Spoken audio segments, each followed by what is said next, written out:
Hi, Marty. How's it going, Jenny? Very nice to Not speak bad, to how? you. So nice Hmm. to speak to you too. I mean, look at Oh, you you're in your kind. fancy spare bedroom. I've seen all of it on your Loch Doon sessions. Amazing. That you see my wee play with words there. We'll need to watch, or I'll get very Scottish here. So, I know. I think I'll do but the same. Isn't it funny when you speak to someone else Scottish, you suddenly pick it up, don't you? You get stronger. I love it for that reason though. yes, indeed. So, well, I'll have to watch that. I don't roll my R's too much.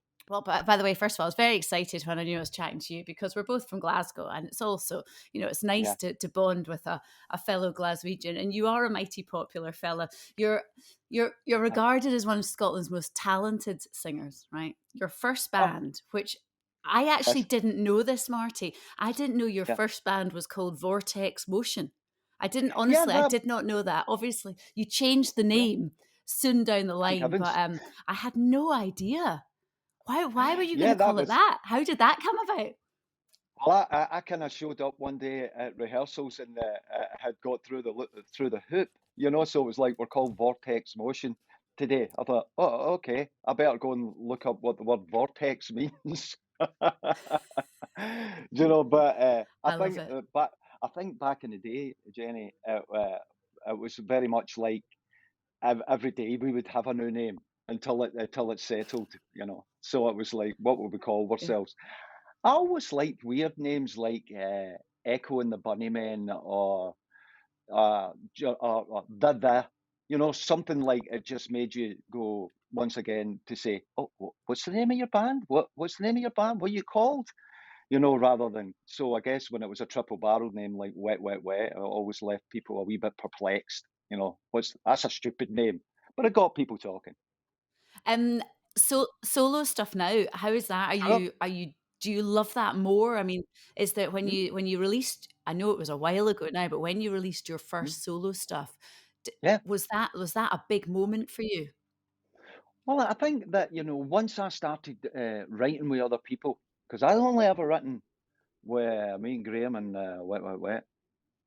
I'd only written together with the guys that I went to school with. So once that door got Yeah. open to me that I could go and dance with other people and write with other people, then, my whole, I was like a racehorse, my whole record collection opened up to me and people thought differently and I interacted with different writers in a different way because they had different energy or whatever and took me down different roads.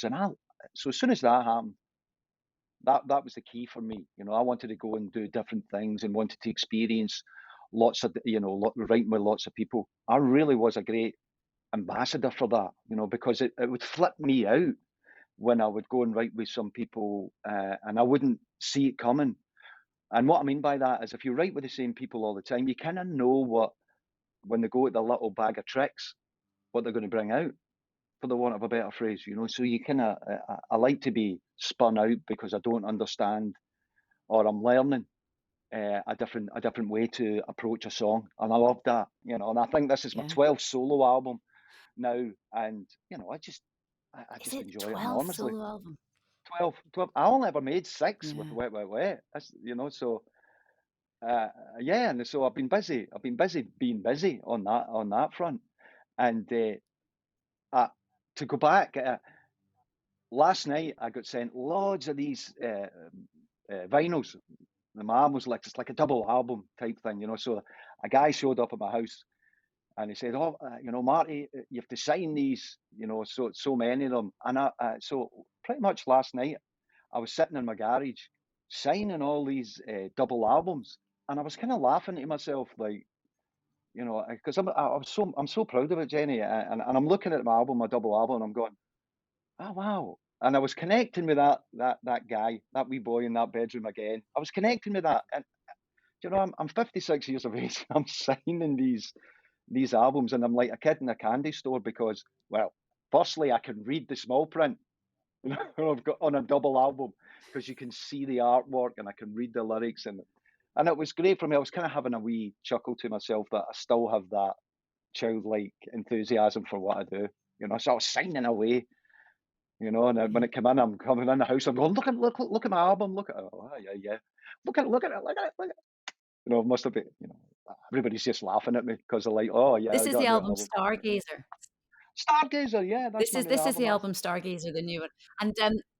and the first single, which I love, by the way, "These Are the Days." These are the days, my friends. These are the nights we spend. These are the times living like the world's gonna end. Isn't that about you growing up as well? Yeah, I think, I was kind of when I was writing that, I was just kind of thinking of uncomplicated times, without getting too heavy or anything like that. That times where I would just be with my friends and we'd have our dogs and we'd go walks in the country, or because anywhere in Glasgow within 30 minutes on a train or whatever, you can be in Loch Lomond, or you can be in all these beautiful places, out in the country, out in the countryside. And me and my friends used to take our dogs and we would go running, and we would go with our dogs and just mess about and stuff like that. And I just had those images just playing in my head.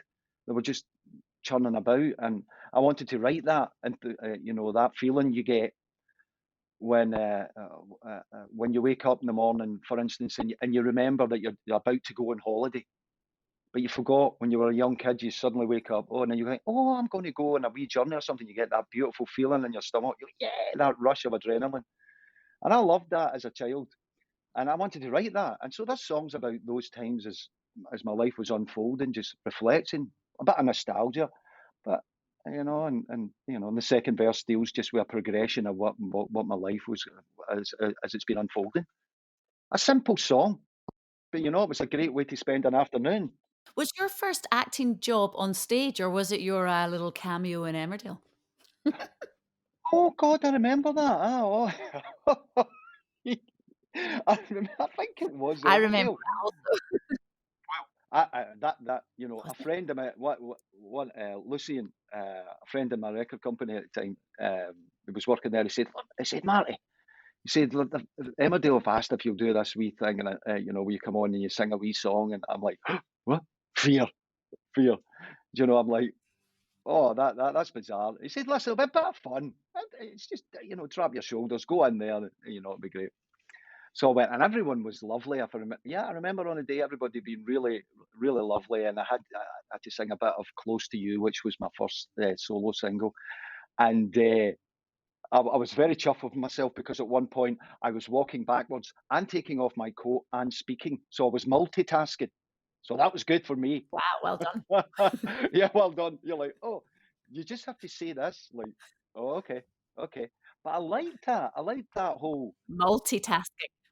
yeah, multitasking thing, which is, I'm a man, so that was three things I was doing at the same time there. That was amazing. Uh, and I thought it was a great day out. And but so when I first did Chicago the musical, I had been doing a night at the Albert Hall for the Teenage Cancer Trust for Pete Townsend and Roger Daltrey, and they said invite, do whatever you want that night, Marty. So I invited some people up.